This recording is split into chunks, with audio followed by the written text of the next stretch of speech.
Good morning, everybody. Welcome to a Tuesday show. Hopefully you're doing all right. Hopefully you had a good day yesterday. Mine was okay. So, let's get this going. Got to remember what button to push. Need more coffee today for sure.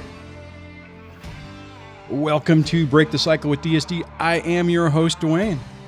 I am not a therapist. I'm an individual much like you that's been through a toxic, stressful experience. But I developed some tips and techniques over the 9 years, almost 10 years that I've been going through this, that I share with you to hopefully help you get your life back. Minimize the impact and undo some of the damage. And help you rebuild the relationship with your kids. Just remember, only a licensed professional can diagnose an individual with a personality disorder, so be very careful going around diagnosing your people. You'll notice in some of the latest videos, we've had this reoccurring theme where we're starting to see evidence, significant evidence, that it really hurts our position, and I think it's wrong that that's the case, but it's the reality of it. So just be careful. If you like what's going on here and you want to support the channel, you can do that by becoming a channel member. I really appreciate it. It helps me keep the lights on and stuff. If you can do that by going over to youtube.com/dadsurvivingdivorce. Look for the join button and you get special badges, custom emojis like the boop emoji, and you get your name prominently listed at the end of the show, and you'll be able to access future upcoming member-only events. I do want to say that I do not intend to stop this morning show in lieu of membership stuff. The only thing that will stop this morning show is if my day job somehow interrupts or interferes with it, but as it stands right now, this is before my day job. So I don't think we'll run into that problem at all. If you want to get the text notification, you can, for the show, it goes out like 5 minutes before it goes out, just text DSDLIVE to 844-598-0012, 844-598-0012. And speaking of phone numbers, the phone lines are open. If you want to participate, you can call in at 1-424-373-5483, 1-424-DSD-LIVE.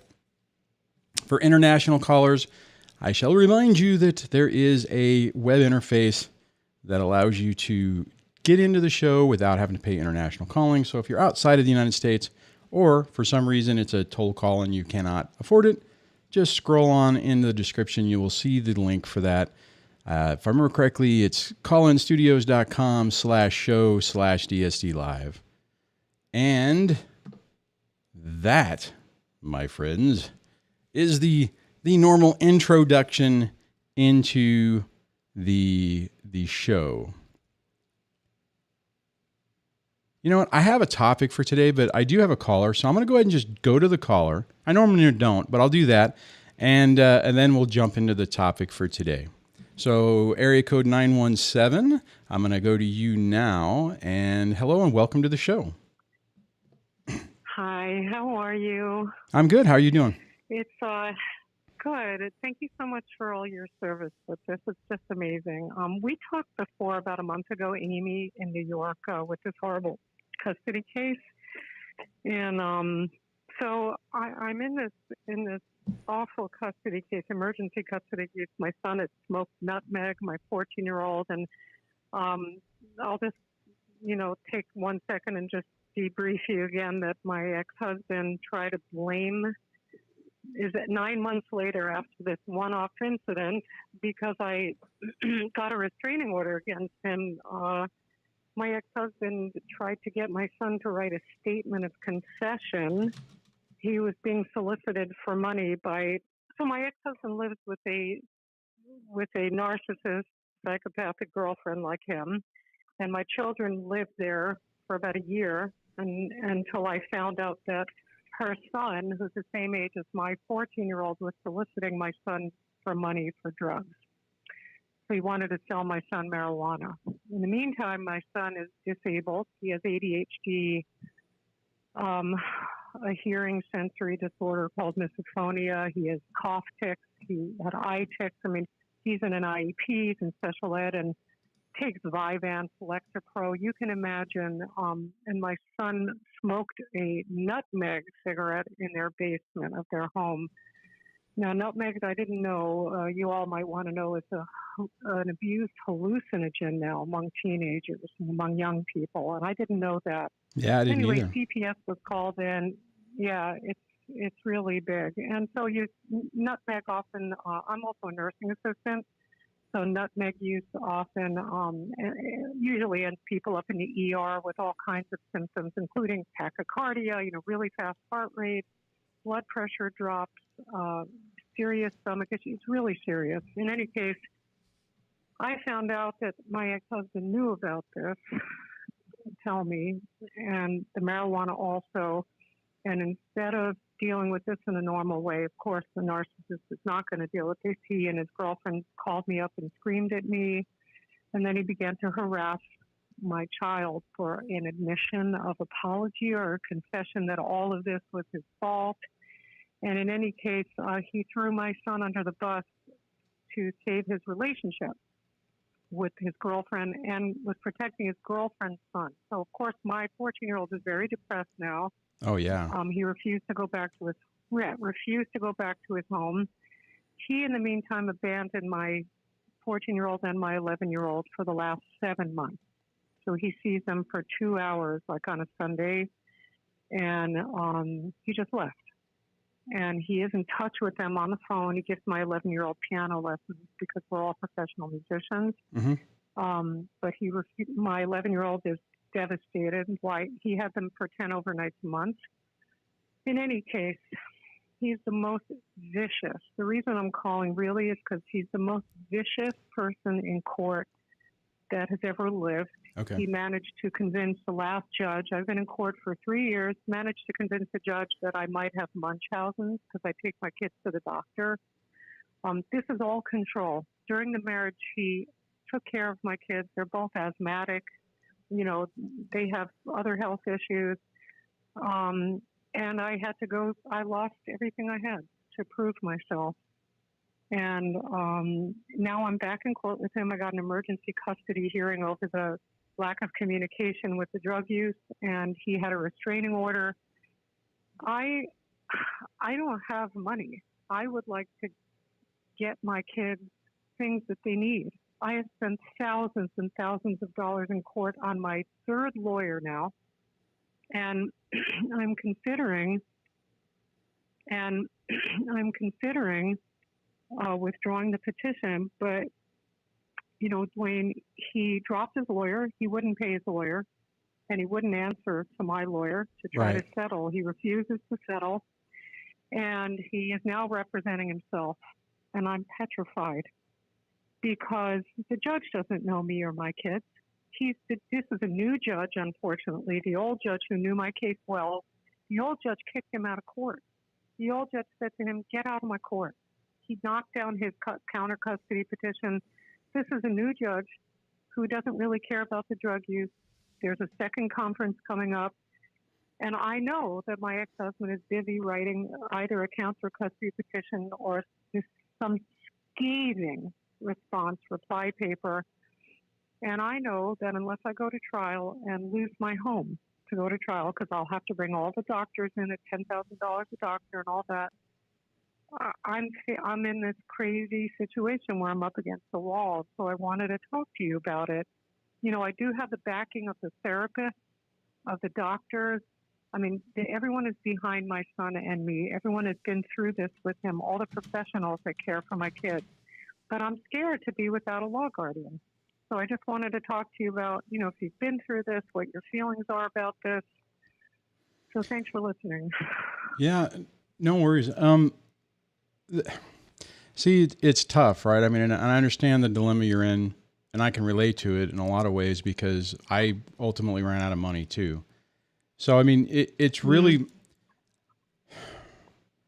you have to ask yourself, well, let me back up. everything everything that we're dealt on this is always a double bind. It's like there's no good Right. answer. You walk away, there's repercussions for that. You go forward, there's repercussions for that. You know, you go forward, but you get rid of your attorney and you don't bring the experts in and you just do the best job you can. You know, I mean, there's varying degrees of what's actually possible. And oh, looks like I'm having system problems again. And the reality is that you have to, so what I would say is you have to look at, you know, you have to step back and objectively and say, okay, realistically, if you fight this the way you think you have to, would it actually financially devastate you? So that's the first question. Is there any way to make it happen? Okay. Without a doubt. Okay. Well, I mean, I've been advised, I had lost $200,000 for not going to trial.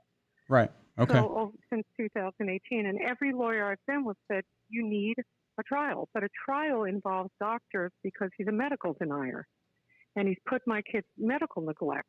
So I would have to subpoena therapists, psychiatrists, the pediatrician, the pulmonologist. They cost about $10,000 to spend their day in court. And, you know, I asked my lawyers, like, what, can't they, someone said to me, can't they write something? And my lawyer has not offered that. And a couple of people said, no, they really do have to come in and give testimony. And I'm not sure about that. So, you know, my fear, Duane, is that when he self-represents, he comes in with all of this crazy stuff that a judge will then consider. And then all of a sudden, you know, if I left and kept the custody stipulation as it is, then he would have to come after me in court and start his own petition. But, you know, once he starts asking for, I don't want her to call the boys anymore except for this hour and that hour. Right. I don't, you know, trying to cut off communication. She can't tell me how to give medication. But these are, and he's very smart. He's a PhD, right? So he'll come in like he doesn't pull the wool over the judge's eyes, or at least get the judge to consider this insanity. And yeah, I mean, could I go to trial? I may need to. And that's what's scaring me, because I wouldn't, yeah, I mean, could I go to trial? I may need to. And that's what's scaring me, because I would take my kids out of their home and their school districts. I mean, it's really serious, and he knows that. And he doesn't care. Yeah, and see, that's the reality of this, is they do all this stuff and they don't care. They don't care about the damage. They don't care what they're doing. Okay. My concern personally would be if you just walk away from everything, the damage, especially right now with your son. Well, okay, let me back up. What, just to double check, what's your custody arrangement right now? How much time do you have right now? Okay, so normally he has 10 overnights a month. So we alternate. So we have them both every weekend, and he has them every other Wednesday night overnight. And then like every other Wednesday, he takes them for dinner, right? But when COVID started, he sent me an email saying, I think you should take care of the kids until they're better. They both have asthma. They were both sick. Okay. Now, this was a huge change for him, because he's always constantly saying, I'm a hypochondriac. He doesn't believe in Western medicine. Okay. So anytime the kids get medical care, I'm a hypochondriac, right? So that was knocked down by CP. None of that was taken seriously, but it was, right, to the extent that I had to prove myself wrong, because, you know, any narcissist and finally did in a settlement conference with the law guardian, right, who actually believed him until I brought my stuff in, and he said, oh my God, this is a great mom. But it took me everything I had, all my money. So you were asking, so since March, though, he has abandoned all defined court custody time. So you have the kids the majority of the time. I have them 7 months. I have them full time for the last 7 months. Honestly, if that's I would think that a judge would care about this, but there's a statute. He has to be gone for a year, and he has to not have paid child support for a year. And I'm like hysterical every morning. I wake up at the unfairness of that. Oh, yeah. Well, if you have the majority of the time or pretty much all the time with the kids, then you already basically have the prize. And then you have to decide, is it really worth it to go down the route, right? I mean, so it goes back to the... But he wants them back. They're in therapy, family therapy, to go back. My kids want to have some access with him, right? Right. And so it's likely that it's in the stipulation. You know, my lawyer said, look, it's largely depending on the kids and the therapist is when they go back, but they are trying to go back to his and his girlfriend's place. So it will happen, right? So if you went to court, I have them now, but I don't. Mm-hmm. No, if you go back to court, what are you hoping to accomplish? What's a victory for you if you go back to court? He has to communicate with me. That's the first thing. He can't, when there are drugs being taken by my children in his home, he has to tell me. When he has to. Well, but but technically the court order already, more than likely, already says he has to communicate with you. Most of them have standard language in there. He's broken a court order many, many times. So what I did ask for was legal custody, because he doesn't care if I have a kid in special ed who failed his grades for 3 months. He didn't do homework with him. Right. There's alienation. So I asked for legal custody. He will not give that to me. So I really am asking for legal custody. I also asked for him to go to family therapy, he has to go to parenting coordination with me. You know, he won't do any of that with me. Oh, no, of course not. I asked, right. You know, I asked for a lot of things. I had a list of things that I want, and I also want reduced access. I want reduced visitation until he can prove that he can father. You're going to have a really tough time. You're going to have a tough time pulling that one off. I mean, that's why I wanted to get to double check. So now it's even, so it would be one thing if, I don't know. I mean, if let's say he was denying you the kids, because we do have a few callers who are dealing with that, right? Where COVID started and the dads basically kept the kids, and we have people who are not sure what to do. You're really going to have to, I would definitely encourage you to double check with your attorney and say, okay, what is the likely, and hopefully you can trust your attorney and he just doesn't want all your money and he'll give you a real answer, and sit down and basically have, so what does he say your likelihood for success in this is? He does, well, he thinks it'd be very hard to get legal custody. So, and I would think so too. He thinks it'll be hard. Yeah, he's trying to settle with my ex-husband, who's not responding to him, and now he's self-representing, and so all hell is breaking loose. Well, and plus now your ex, since he's self-representing, knows that he, every time that the attorney is trying to reach out to him, is costing you, close to $100 an hour, $300, yeah. So, I mean, now it's going to be more of a game. Yeah, okay. Yeah, I mean, it's just so... The problem is probably what you need to do, and maybe some other people have some different ideas in the comments or whatever, but maybe what you need to do is you need to pause and wait for him to make a bigger mistake that actually would help you adjust custody. Otherwise, you're gonna swing for the fences when no one's pitching a ball at you, to use a baseball analogy that I'm not very good at. Right. But, I mean, like withdraw the petition. Right.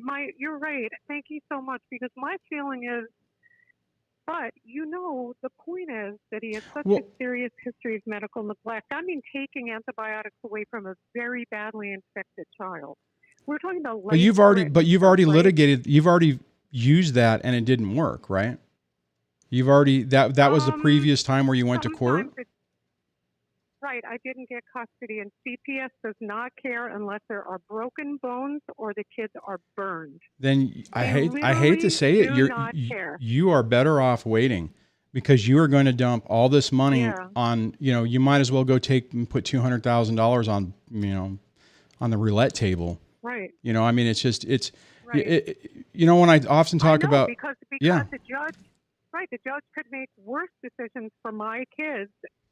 think about it. And You he know, doesn't even know my kids or what my family. you're trying. Okay, so you're basically fighting a war. I mean, this is part of the battle. You have to take an objective look at it and say, okay, is this ultimately going to get you to where you're going to go? And it sounds like right now the answer is no.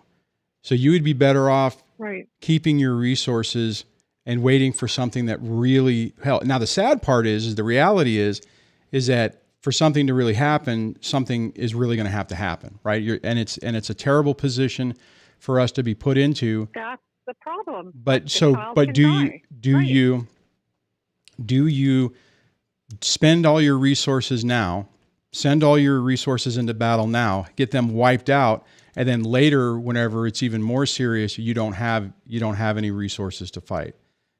And exactly. And I hear what you're saying. And my lawyer, to build on what you're saying, thank you so much for that. My lawyer said, look, but my lawyer, we have November 19th court conference. So he's probably busy, you know, in his like crazy, he's probably busy in his cave, furiously writing away some horrible, another reply paper about what a horrible person I am, and you know, and all of his nonsense. It's my fault that his kids don't want to see him. You know, all of this. Yeah, absolutely. And and she got a restraining order, and there was no necessity. You know, so he's furiously writing this. I know him very well. My lawyer is holding out to see if he'll settle. My lawyer feels confident that he can get him to settle by pressuring him with various things, but he has not responded to my lawyer. But you know, but think about it. You know, he's playing a game because he knows it gets to you.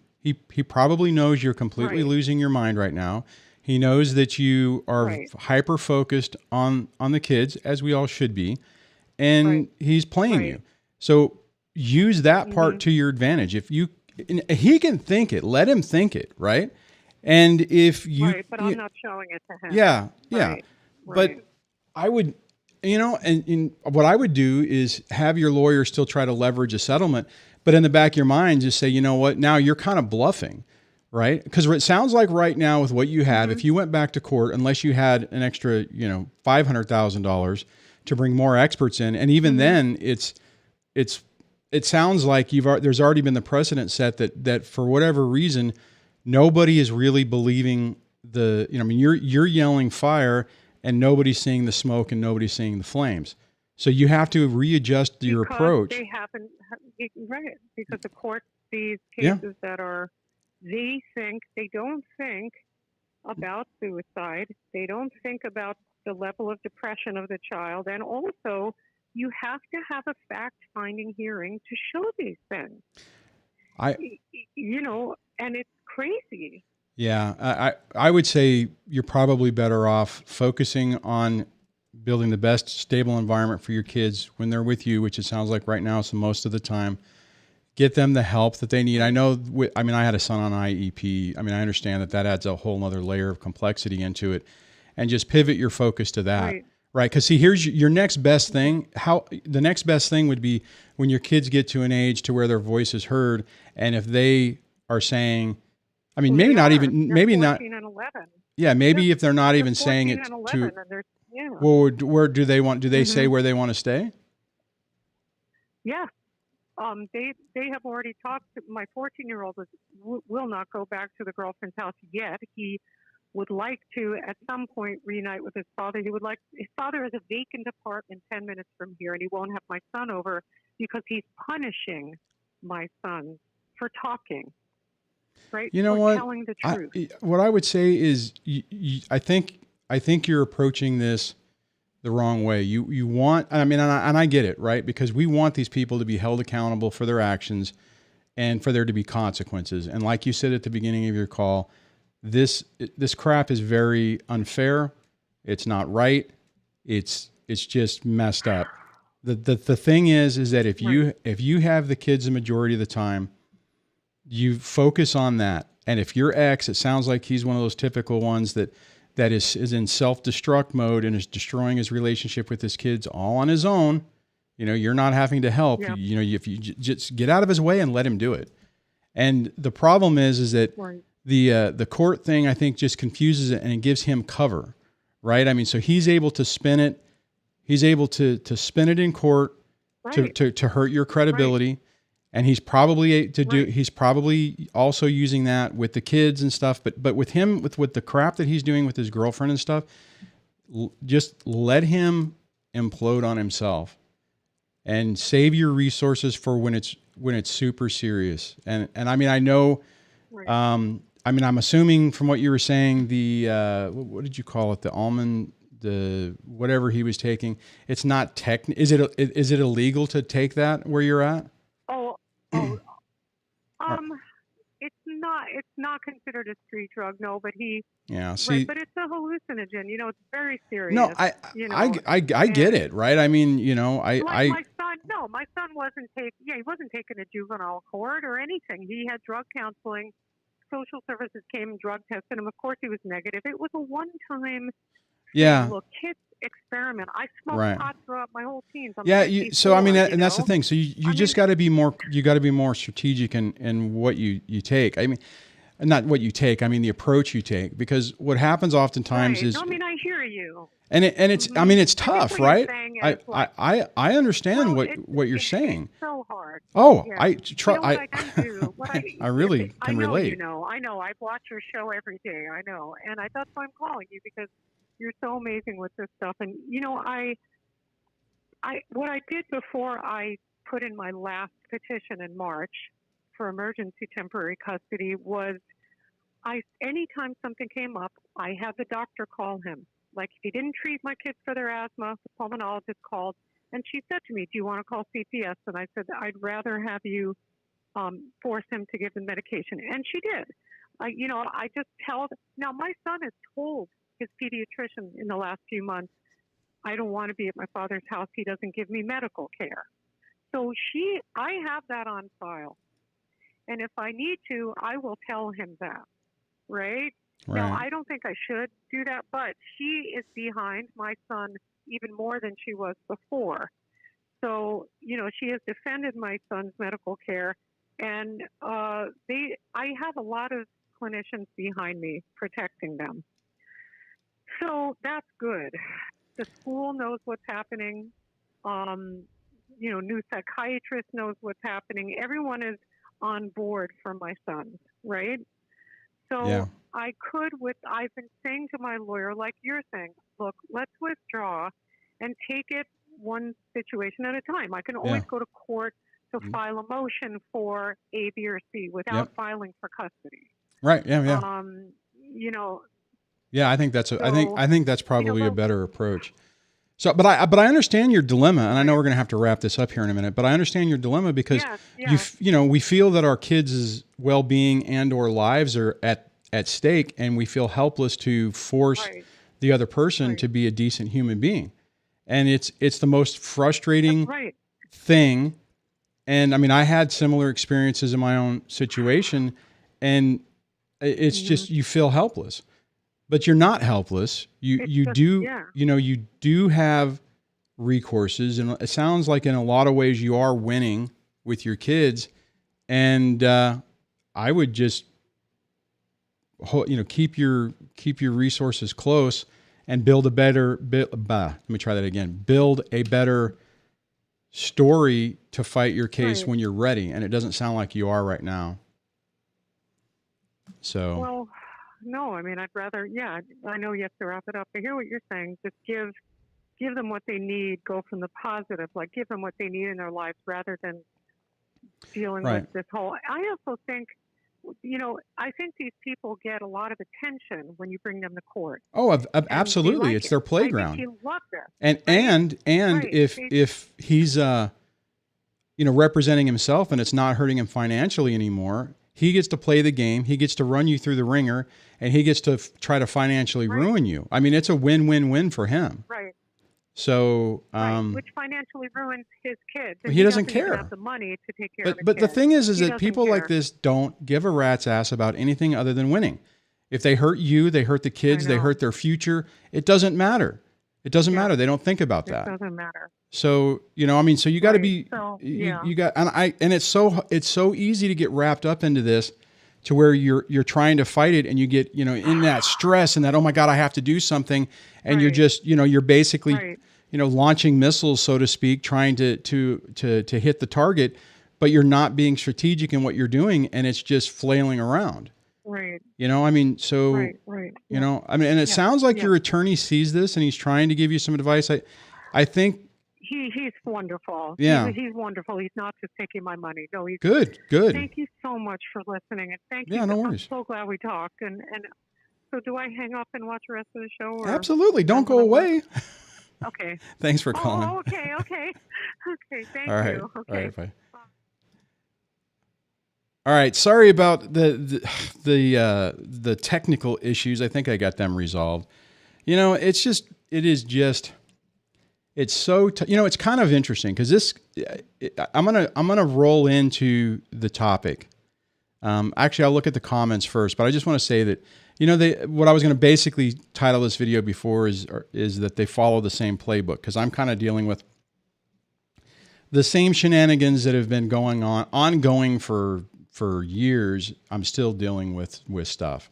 But before I do that, let me scroll back. And I apologize for the technical problems. I think I might have figured it out. As things were going, I think I might have realized or found what my problem is, but I'll have to look at that later after the show. So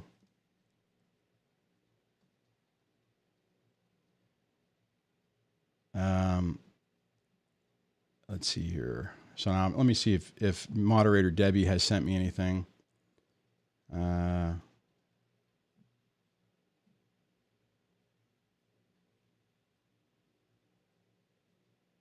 Oh, okay. Interesting. Let me see if I can find this. Where is it? Okay. So this is where it comes hard, is now I have to, I'm trying to find this comment so I can highlight it. And, nope, not there. Nope, not there. Wow, I've missed a lot on the comments. And, okay, well, then I can't find it, so never mind. Oh my gosh, what an interesting experience with technology. Oh my God.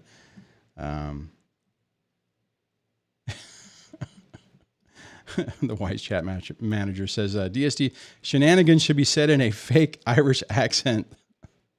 That's funny. Whenever I read that, I actually heard myself saying it that way. I'm not going to do it because I don't want to offend anybody, but that's funny.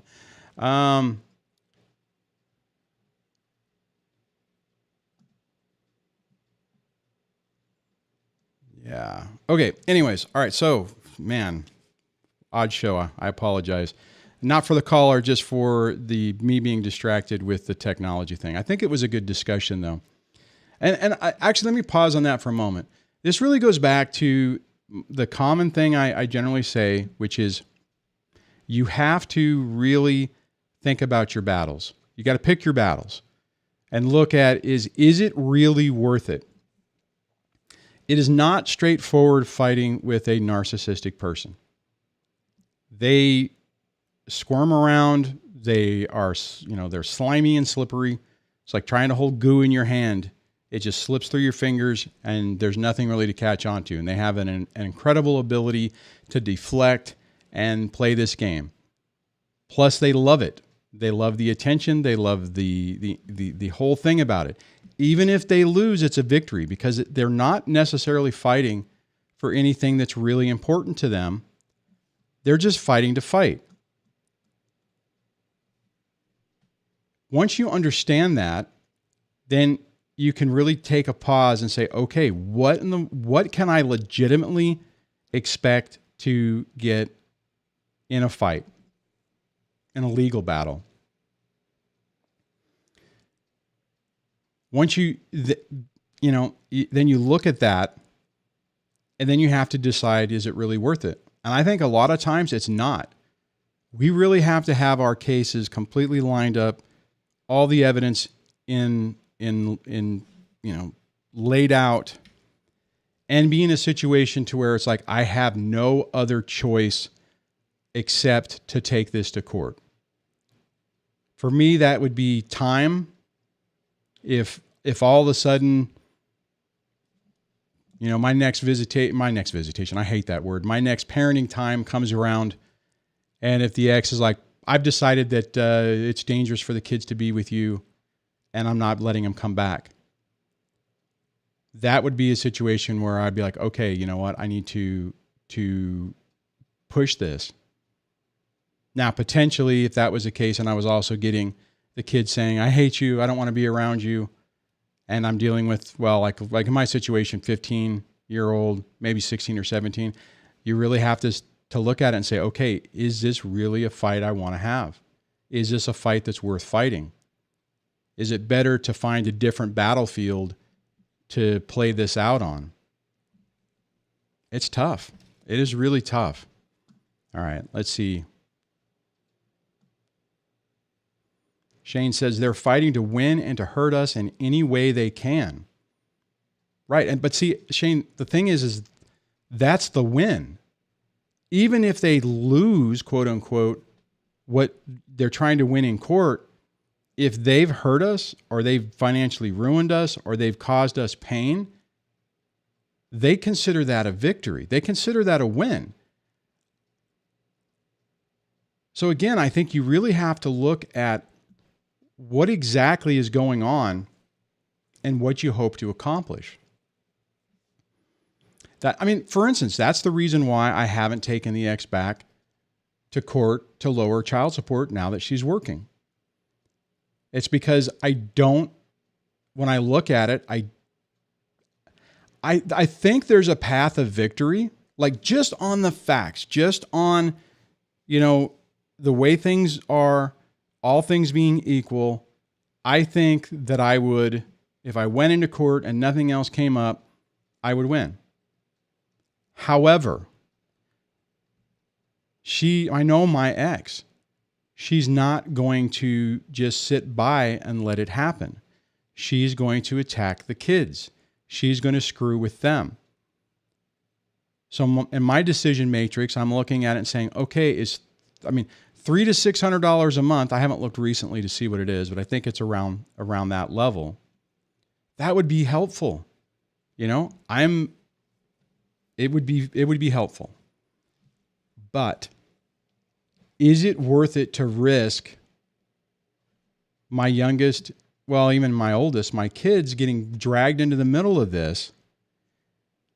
Because what I can tell you from my own experience, I've seen multiple times where I've poked the bear, and the attack doesn't come at me. It goes to the kids, and it screws with them. And I can't explain that to them. Well, maybe the oldest, maybe the 21-year-old gets it. The 15-year-old doesn't get it. So I have to play this stupid game where I'm trying to gauge in real time what is the effect, what is the most effective course of action that I can take that provides me the best of a bad situation. And guys, if you're sitting there looking at this and you're listening to me say this and it's irritating you, or maybe it's giving you a PTSD response, you have to take a moment. Hold on a second. My whole system just crashed again.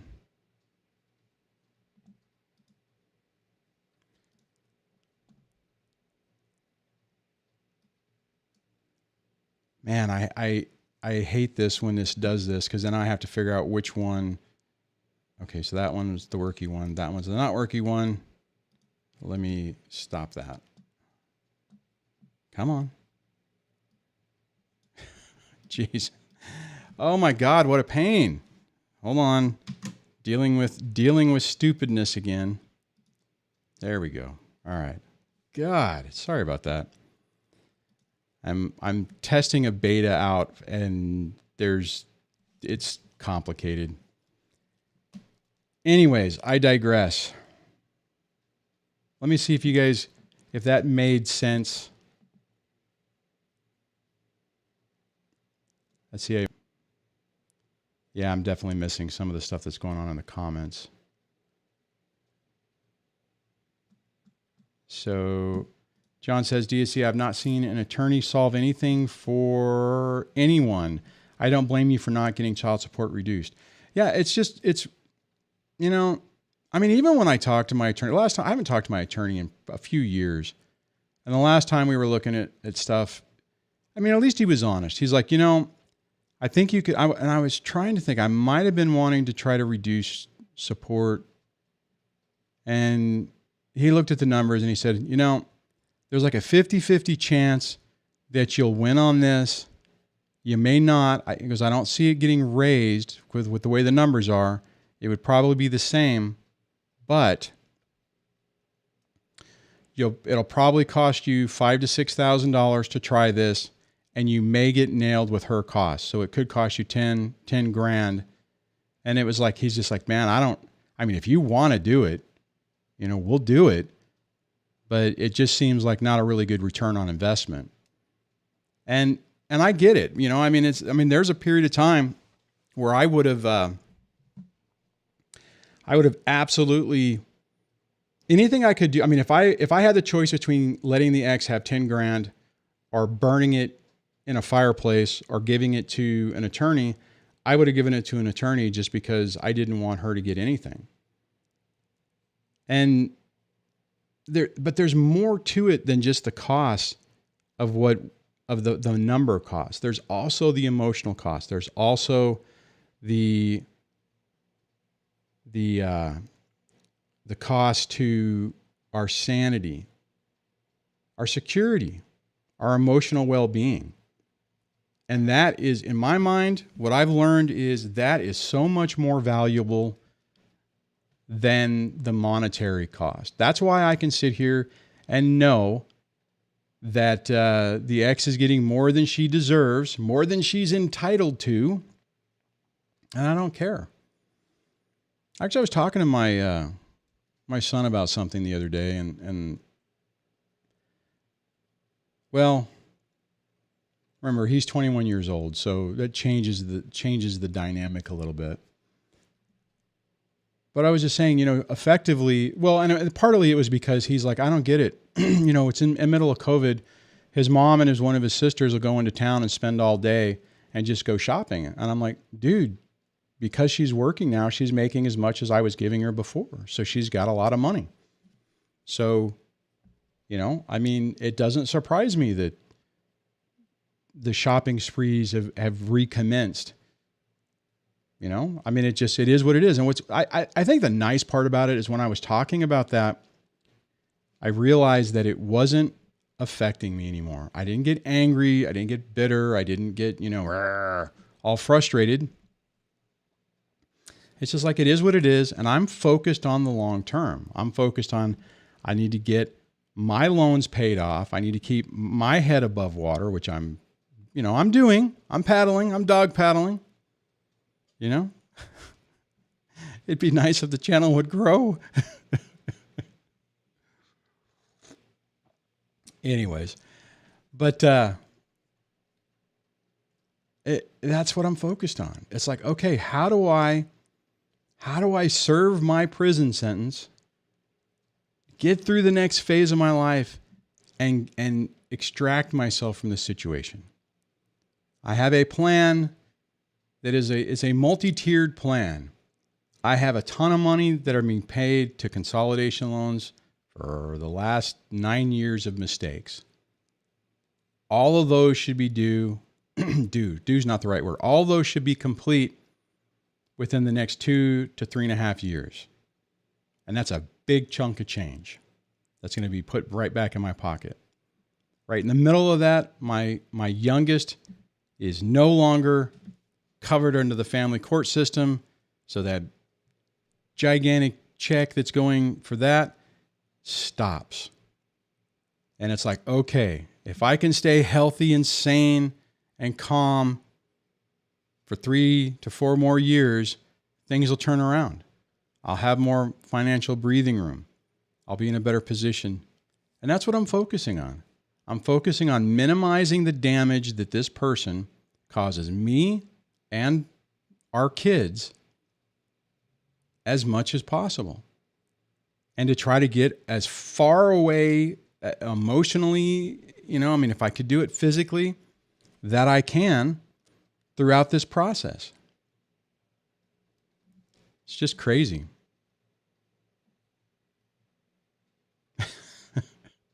I appreciate, John, you saying that when I was being a little sarcastic. DSD, since you started this, your average daily users has doubled.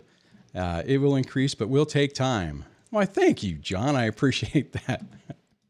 And I hope you guys appreciate my sick and twisted humor on what I find funny.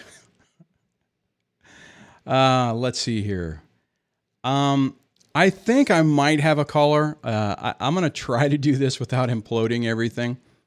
And so for the caller at area code 269, I am going to go to you right now. Hello and welcome to the show. Hi. Hey, how's it going? Hi, this is Bill. Hey, Bill. Hey, we talked once before. I wanted to talk about, them railroading and taking advantage of you and controlling the situation, the dynamic. Yeah. And how you can possibly make a difference with your children and be able to stay on top of it. The biggest problem that I would say that normal people are dealing with is cognitive dissonance and understanding what's going on, why it's going on, how it's going on, and where it's going. We're at a loss on trying to be able to stake this evil and this twisted, because they're going after an agenda. Smear campaign you is fun. Okay, they really like doing this, and they love lying about you. It gives them, and if someone's buying it, it just gives them a sense of purpose. Yes, we don't think this way, and this is part of the problem. You got to know thy enemy like you know thyself, and then you won't lose the battle. This is part of understanding, going down the rabbit hole and seeing your enemy for what it is, and not implementing your own feelings on your enemy and your own values, because the Nazis played by a whole different set of rules, and look how successful they were. Yep. Okay. It took overwhelming force and consistency to be able to break them.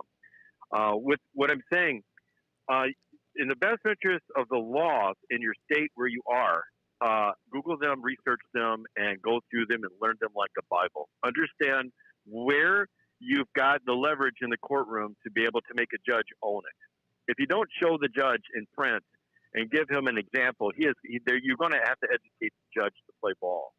This is part of the deal. When he sees that you working with him in the best interest of the kids versus putting up with just giving up, because remember, we're developing this in our society as we go. Yes. Slavery, this is no different than what took place with slavery.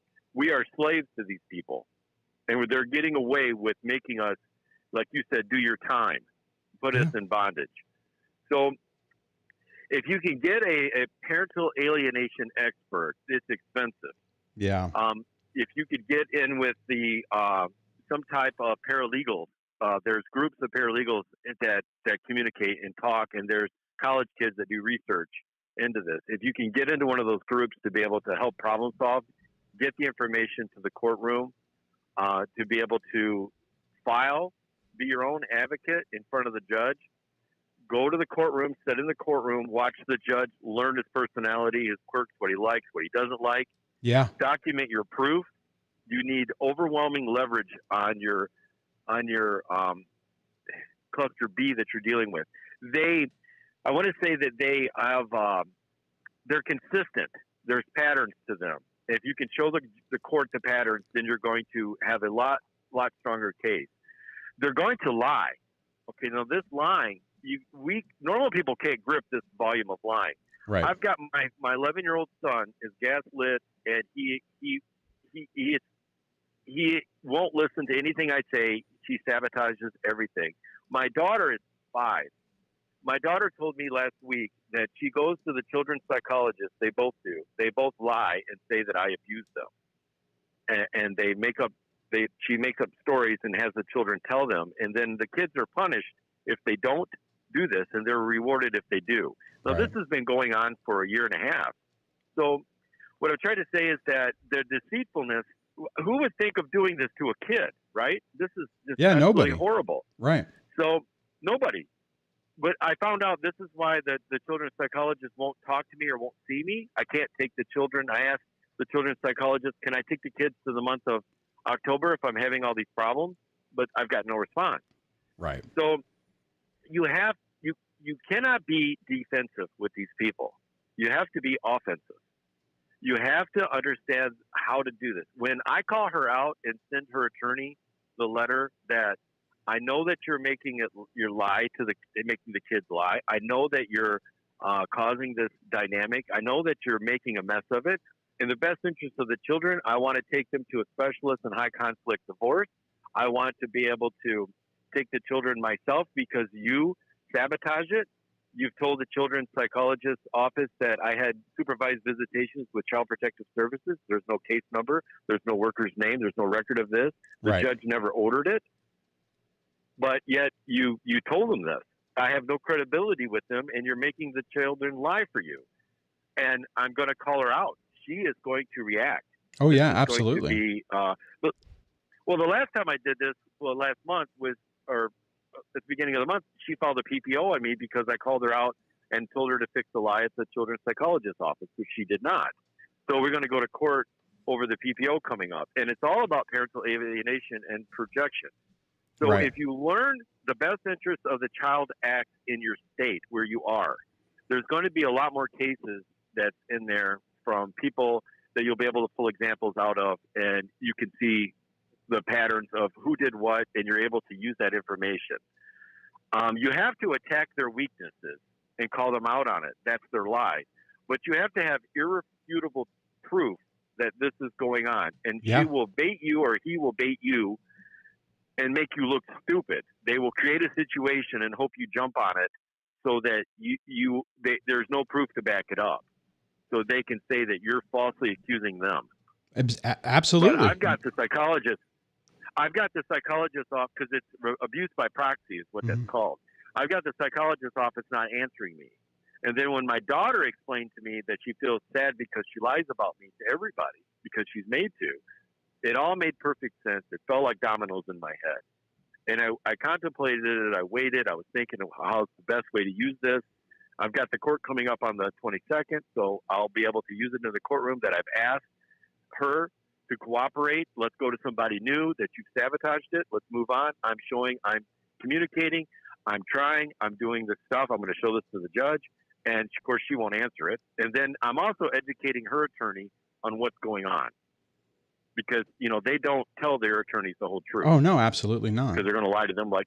Mm-hmm.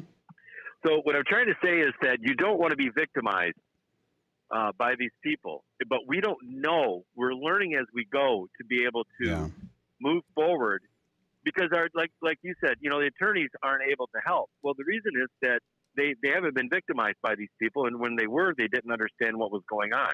Right. These cases are in front of them consistently, day in and day out, but they don't recognize the pattern.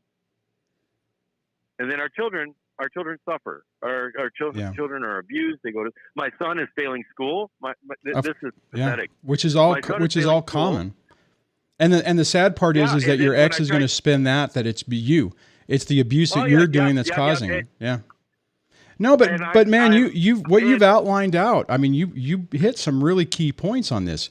Figure out the law specifically in your state.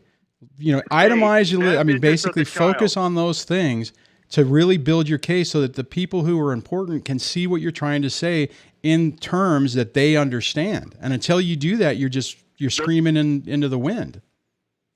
Right. And the leverage I got on her is the lie at the children's psychologist's office, because I've got proof to the judge that they drink her Kool-Aid. Yeah. That listen, if I'm the abuser, shouldn't I be going to counseling, getting help, and then working on the problem? Shouldn't I be sentenced to fix my person? Hello? Yeah, exactly. You know what I'm saying? But no, this isn't going on. So that is the thing that I'm going to use. Good. And I'm going to put that, and I've already went and done a parental evaluation 2 months ago. I'm waiting on the results for that. I paid $1,100 to get a parental evaluation done. So as soon as I get that, I'm hoping I'll get it before the PPO hearing. When is that? So when are you going back to court? It's going to 22nd of October. Okay, so at least soon. So, ish. Yeah, it's over her, the false. Yeah, and I live in Michigan, and Michigan's got a parental alienation law that if I could prove parental alienation, I will get my kid for 90 days to break the trauma bond. Oh, I remember you mentioning that before, right? Yeah. So you see, what I'm trying to say is if your state has this or doesn't have this.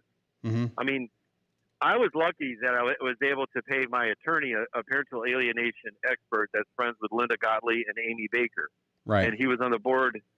He's ungodly expensive, but he was able to just send me a PDF of that really quick. I even think I forwarded that to your show or your website. But what I'm saying is that I didn't know this.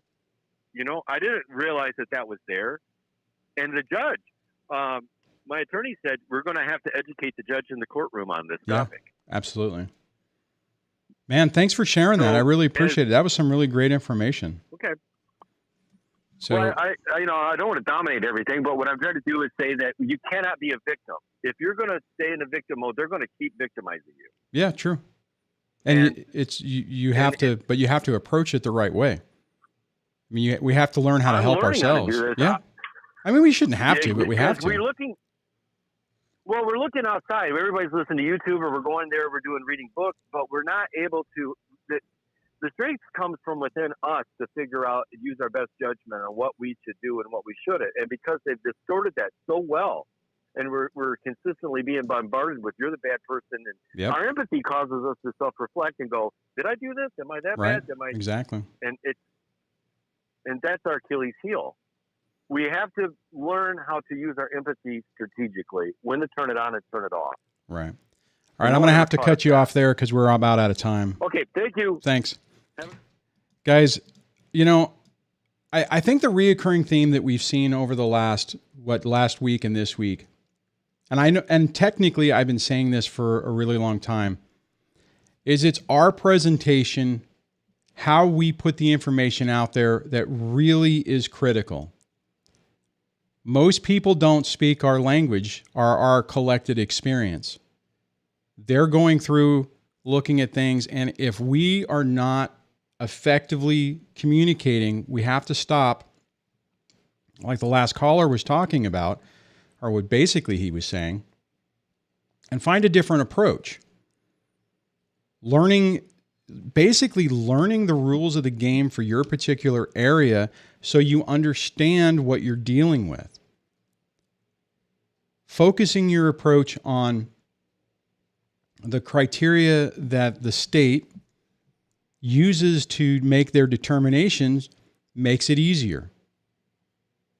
We have a very limited time when our day in court, or our days in court, because it takes a while, but every one of those times has to be a strategic piece of the puzzle that helps you get to the goal you want or what you need.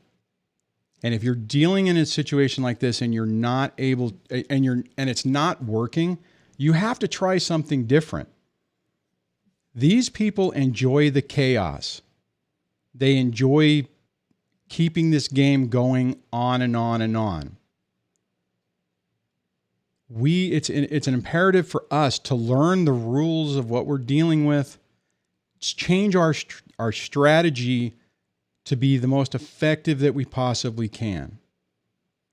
And we have to do that all while trying not to go crazy and lose ourselves in the stress and the anxiety and the anger and the bitterness that we have every right to feel, that you have every right to feel. We are really the best driver of our situations to try to figure things out.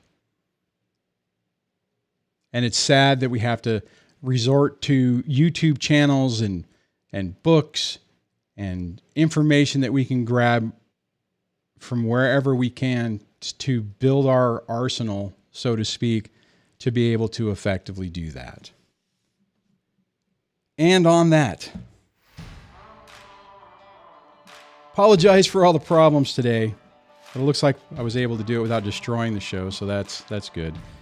Guys, be kind to yourself. I do want to say thank you to all the channel members who have, who have supported the channel by becoming channel members. I really appreciate it. It helps keep the lights on, keeps the phone numbers going and all that kind of stuff. Be kind to yourself, and I shall see you on tomorrow's show.